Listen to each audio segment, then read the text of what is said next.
زندگی گزرنے لگی، تمام نئے رشتوں کو سمجھنے اور خاص طور پر اس ہستی کو سمجھنے کی کوشش میں ہر دن ایک نیا روپ نظر آنے لگا، کیونکہ نئی تو میں اس گھر میں تھی۔ مجھے اس گھر کے طور طریقے اور اس گھر کے سارے نظام کو سمجھنے کے لیے اپنے ساتھی کی قدم قدم پر ضرورت تھی۔ لیکن جیسے جیسے یہ حقیقت مجھ پر عیاں ہوتی گئی کہ جس کی ذمہ داری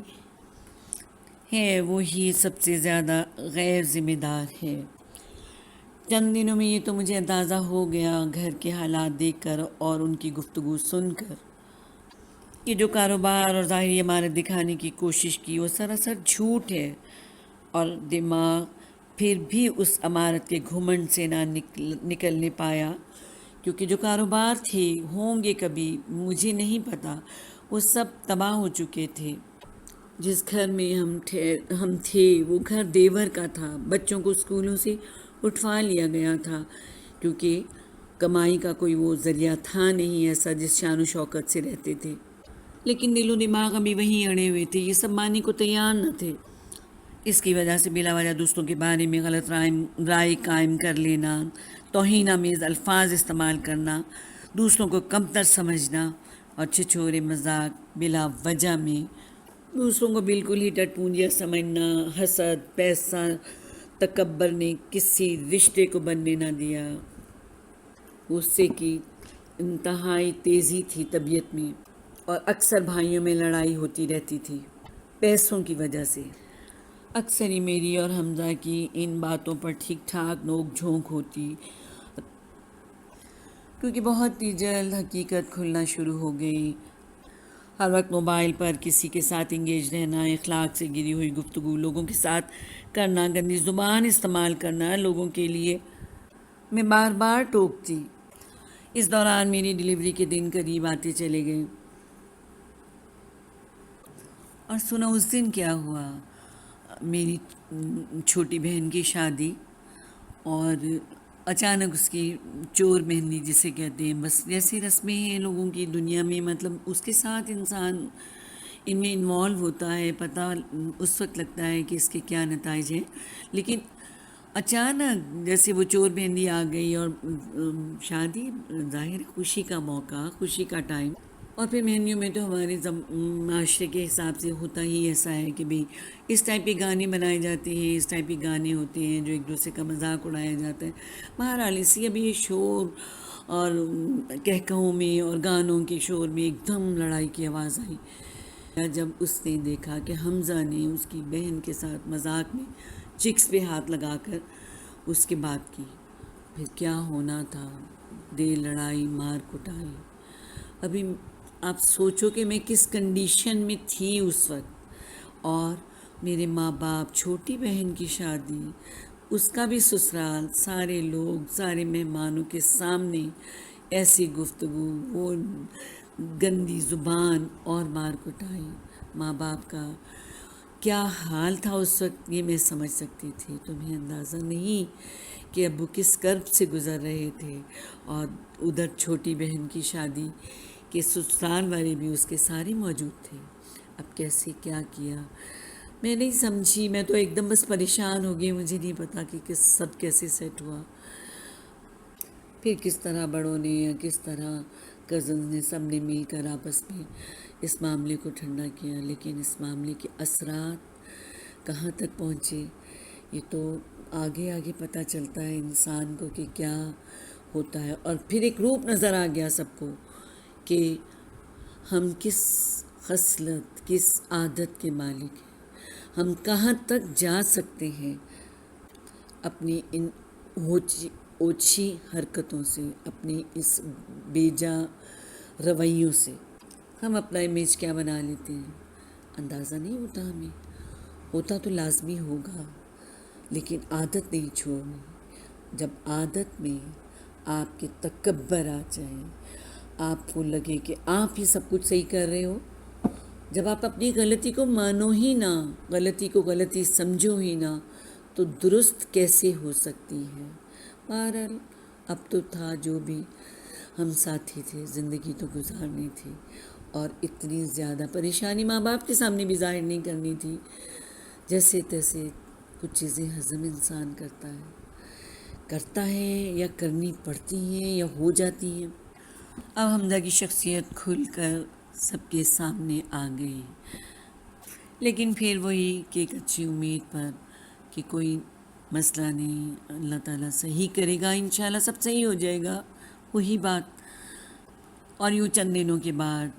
میری ڈیلیوری ہو گئی اور اللہ نے کرم کیا کہ میں ایک بیٹی کی ماں بن گئی، حمزہ بیٹی کا باپ بن گیا۔ اور اللہ کا شکر ہے کہ میں بھی نینا سے اماں بن گئی۔ دل میں خوشی کے جذبات اور آنے والے بچے کی خوشی اور اس کی دیکھ بھال اور اس کی تیاری میں مگن اور پتہ ہے تمہیں کہ گھر والے بھی توجہ دینے لگے، یہ توجہ ملنے لگی کہ اب اپنی صحت کا خیال رکھو، کھانے پینے کا بھی، اس لیے کہ ابھی ڈیلیوری ہوئی ہے، تمہیں زیادہ کیئر کی ضرورت ہے، سب کچھ تم نے دوسرے انداز سے سوچنا ہے کہ اب تم ایک ماں بن گئی ہو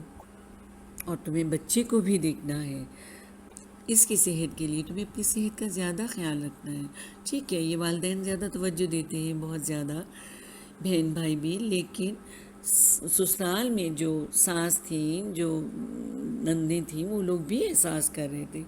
لیکن نہیں احساس تھا تو حمزہ کو اتنا احساس نہیں ہوا، اور اس سے میری مصروفیت کا لیول بھی بڑھ گیا۔ لیکن ایک فکر ضرور کھائی جاتی ہے کہ اتنی بڑی تبدیلی کے بعد بھی ہم 2 سے 3 ہو گئے، اور ایک بیٹی کی ذمہ داری اس نے بھی حمزہ کو بالکل چینج نہیں کیا۔ ہر وقت موبائل پر کسی کے ساتھ انگیج رہنا، اخلاق سے گری ہوئی گفتگو لوگوں کے ساتھ کرنا، گندی زبان استعمال کرنا لوگوں کے لیے، میں بار بار بھی اللہ تعالیٰ نے بیٹی دی ہے، ہم اولاد والے ہو گئے ہیں، ماں باپ بچوں کے لیے رول ماڈل ہوتے ہیں، ہمیں اپنی عادتوں کو درست کرنا ہوگا۔ بچے اپنی لائف میں والدین کی پرسنالٹی پر بہت زیادہ فوکسڈ ہوتے ہیں، کیونکہ والدین رول ماڈل ہوتے ہیں۔ یہ سب باتوں میں بعض دفعہ میں بڑے غصے میں آ جاتی، لیکن اینڈ رزلٹ زیرو۔ پھر اس دن تو کمال ہی ہو گیا، ظاہری شان و شوکت یا بیٹی کے بھیجا لاڈ کے لیے، جب چند دنوں کی بچی کے لیے اتنا قیمتی جوتا لے کر آیا حمزہ، تو اس پر بھی میں بجائے خوش ہونے کے میں نے یہ کہا کہ اتنے پیسے کیوں آپ نے بلا وجہ میں ضائع کیے، جبکہ پتہ ہے کہ بچہ مہینے میں اس کا سائز چینج ہوتا ہے، تو بلا وجہ بھی اتنی بڑی فضول خرچی کرنے کی ضرورت؟ مالی حالات کیا تھے وہ تو میں اچھی طرح جانتی تھی، کوئی کاروبار نہ کوئی جاب، اور ظاہری رکھ رکھاؤ عروج پر، سورس آف انکم کیا ہے، کہاں سے ہے، کچھ پتہ نہیں۔ اور آج میں تمہیں کیا بتاؤں مجھ پر کیا بیتی، میری بھی چند دنوں کی بچی اور میں اتنی تکلیف میں، یا ابھی میری کمزوری ہی ریکور نہیں ہو رہی، تو آج تو حد ہی ہو گئی یار۔ ثانیہ کو پتہ چلا کہ آج حمزہ کی برتھ ڈے ہے، اس نے خوشی سے ایک کیک تیار کیا حمزہ کے لیے کہ حمزہ خوش ہوں گے کہ ابھی میں تو ابھی بیڈ پر ہی تھی، اور کہ بھی وہ خوش ہوں گے کہ بھئی ثانیہ نے کیک بنایا ہے سالگرہ کے لیے، سارا ارینج کیا بغیر نوٹس دیے ہوئے، اس کے نوٹس میں لائے ہوئے بغیر، کہ اچانک ہم یوں سیلیبریٹ کریں گے تو وہ خوش ہوں گے۔ ہم سب صحن میں بیٹھے ہوئے، میری ایک فرینڈ بھی آئی ہوئی، میری ساس بھی وہیں بیٹھی ہوئی، امی ابو بھی بیٹی کی خوشی میں وہاں آئے ہوئے اور باتیں کر رہے ہیں۔ جب ثانیہ نے یہ سارا ارینج کر کے بتایا اور برتھ ڈے کی مبارک دی، تو میری سانس تو جیسے روپ ہی چینج ہو گیا، ایک دم چلانے لگی، وہی انا اور وہی امارت کا گھمنڈ آ گیا کہ بھئی یہ کیک بنا کے لے آئی ایسی سالگرہ، انہوں نے اس پر وہ چلانا شروع کیا، میری حالت، میرے ماں باپ کو دیکھ کر میں